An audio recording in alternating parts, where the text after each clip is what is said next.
উৰুকাৰ দিনাই মানকাচৰৰ ভোৰাকাটাত সংঘটিত হয় এক ভয়ংকৰ অগ্নিকাণ্ডৰ ঘটনা। নিমিষতে ভস্মীভূত কেইবা লাখ টকাৰ সামগ্ৰীসহ এটা ঘৰ। দক্ষিণ হালমাৰা মানকাচৰ জিলাৰ ভোৰাকাটা গাঁৱৰ আব্দুল ৱাহাব মিয়াৰ ঘৰত সংঘটিত হয় এই অগ্নিকাণ্ডৰ ঘটনা। স্থানীয় ৰাইজৰ তৎপৰতাত জুই নুমুৱাবলৈ সক্ষম হয় যদিও আব্দুল ৱাহাব মিয়াৰ এটাকৈ ঘৰসহ কেইবা লাখ টকাৰ সামগ্ৰী সম্পূৰ্ণৰূপে জুইত ভস্মীভূত হয়। জানিব পৰা মতে পুৱা 8:30 এই অগ্নিকাণ্ডৰ ঘটনা সংঘটিত হয়। LPG গেছ চিলিণ্ডাৰৰ পৰা অগ্নিকাণ্ডৰ সূত্ৰপাত হয় বুলি জানিব পৰা গৈছে। আৰু জানিব পৰা মতে ঘৰৰ সকলো সামগ্ৰী সম্পূৰ্ণৰূপে জুইত ভস্মীভূত হয় যদিও মহান আল্লাহৰ পবিত্ৰ কোৰাণ অক্ষত অৱস্থাত থাকিল। সদৰ হাট শিঙিমাৰীৰ পৰা আমিৰুল ইছলামৰ ৰিপৰ্ট, অৰুণোদয় আছাম।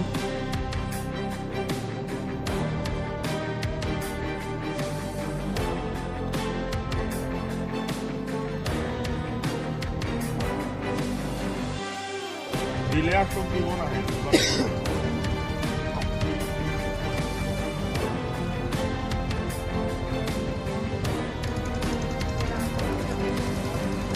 আগুন দিয়ে ঘর বাড়ি সারকার হয়ে গেছে। অনেক কত টাকা জিনিস আছে? অনুমানে সোনা মানে 1.5 লাখ টাকার 70,000, মোবাইল একটা 20,000। আর এলে জিনিস তো গেছেই। শোনা মানে মানুষের ক্ষতি হয়নি, কোন মানুষটা খালি বাঁচিছে আর সব কিছুই গেছে। এটা কাগজপাতিও নেই। সোনা মানে 1.5 লাখ টাকার আছে আর টাকা 70,000, মোবাইল একটা 20,000। ঘরের জিনিস পালং সালং হাবি যাবি এলে সব তামাম গেছে। সুকেশ গডরেজ। সময়টা কতটুকু আছে সকাল? হ্যাঁ, সময় মানে 8:30। 8:30 টাইমে আগুন লাগছে। মনে করেন 20-15 মিনিটে শেষ সব কিছু। নাম জিমিরুল ইসলাম, বাড়ি ভোৰাকাটা, বাবাৰ নাম আব্দুল ৱাহাব মিয়া। মই ইয়াত পৰিদৰ্শন কৰিবলৈ আহি দেখিলোঁ যে এই ঠাইখিনিত যিখিনি ঘৰত জুই লাগিছিল ঘৰখন একেবাৰে জ্বলি ভস্মীভূত হৈছে। আৰু মানে আমি তেখেতৰ লগত মত বিনিময় কৰি তেখেতৰ পৰা সোধপোছ কৰি পালোঁ যে ঘৰখিনিত প্ৰায় 70-80 হাজাৰ টকা কেছ আছিল, 1.5 লাখৰ ওপৰত মানে সোণ আছিল, সোণ ৰূপৰ অলংকাৰ আছিল, এণ্ড্ৰইড মোবাইল আছিল 20,000 টকা দামীৰ এটা। তো এতিয়া আমি চৰকাৰক, আমাৰ জিলা প্ৰশাসনৰ যোগেদি অসম চৰকাৰক এটা বিনম্ৰ অনুৰোধ জনাইছোঁ, এই দুৰ্ভাগীয়া যিজন মানুহৰ বা ব্যক্তিৰ ঘৰখিনি যে আজি ভস্মীভূত হৈছে তেখেতলৈ কিবা এটা আৰ্থিক সাহায্য দিয়ে যেন। আৰু এটা দুখ আৰু পৰিতাপৰ বিষয়, ইয়াত এতিয়ালৈকে কোনো ধৰণৰ বিষয়ববীয়া পৰিদৰ্শন কৰিবলৈ অহা নাই। আমি ছাত্ৰ সংগঠনে পৰিদৰ্শন কৰিবলৈ আহি বহুত দুখ লাগিল এই ঠাইখিনিত মানুহবিলাকক লগ পাই যে এটা ফেমিলি একেবাৰে নিষ্ক্ৰিয় হৈ গ'ল এই জুইৰ জ্বলন্ত আগুনত।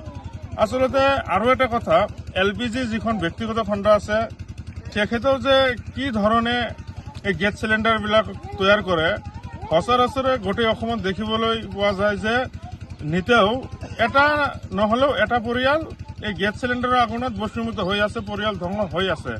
এই ক্ষেত্ৰত আমি ব্যক্তিগত খণ্ডৰ এই LPG ডিপাৰ্টমেণ্টক এটা কথা ক'ব বিচাৰিছোঁ, আপোনালোকে যি ধৰণে গেছ চিলিণ্ডাৰবিলাক পাব্লিকৰ মাজত ব্যৱসায় কৰি আছে ঠিক তেনেদৰে এই LPG গেছ চিলিণ্ডাৰৰ ওপৰত অলপ চকু কাণ দিয়ক, যাতে সৰু সুৰা মিষ্টেকৰ কাৰণে এনেধৰণৰ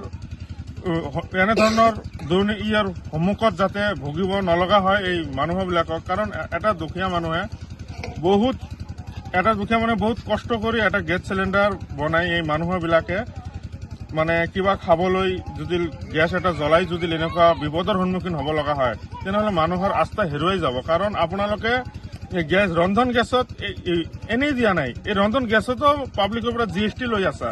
এই GSTৰ পইচাটো এই ৰন্ধন গেছত যিটো ইন্ধন আছে এইটোতো ভালদৰে দিব পাৰা। সৰু সুৰা মিষ্টেকৰ কাৰণে যদি মানুহে এনেকুৱা ধৰণৰ বিপদৰ সন্মুখীন হ'ব লগা হয় তেনেহ'লে মানুহে আপোনালোকৰ ওপৰত আস্থা হেৰুৱাই যাব। এইকাৰণে মই বেছি কিছু নকওঁ, চৰকাৰ তথা আমাৰ জিলা প্ৰশাসনৰ যোগেদি অসম চৰকাৰক ক'ব বিচাৰিছোঁ, এই দুৰ্ভাগীয়া পৰিয়ালটোৰ কাৰণে কিবা এটা আৰ্থিক সাহায্য আগবঢ়াক, তাৰে আমি কামনা কৰোঁ। মানে কিমান বজাত এই জুইখন ভস্মীভূত হৈছে? 8:30 বজাত আনুমানিক ৰাতিপুৱা 8:30 বজাত।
কেনেকৈ? ধৰিছোঁ ইতিমধ্যে আমি বাকী চাই আছোঁ, আমি পিছত জনাম। দুৰ্নীতি, ৱাইফজনীয়ে কৈছে বোলে এওঁ মোৰ হাজবেণ্ড, আপুনি কোন হে ক'বলৈ এওঁ অবৈধ বুলি? অনিয়ম, ভ্ৰষ্টাচাৰ, একনায়কতাবাদ। এতিয়াৰ পৰা আৰু নহ'ব। আমি দিম সত্য বাতৰি।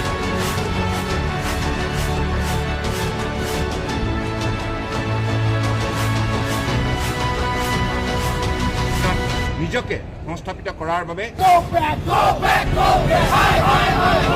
শুদ্ধ ৰূপত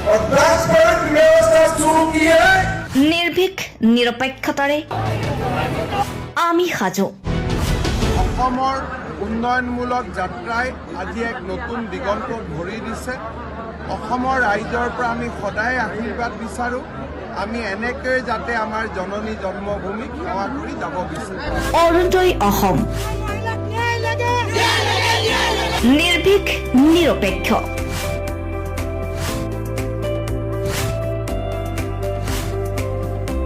ৰাইজৰ বাবে ৰাইজৰ পক্ষত অৰুণোদয় অসম।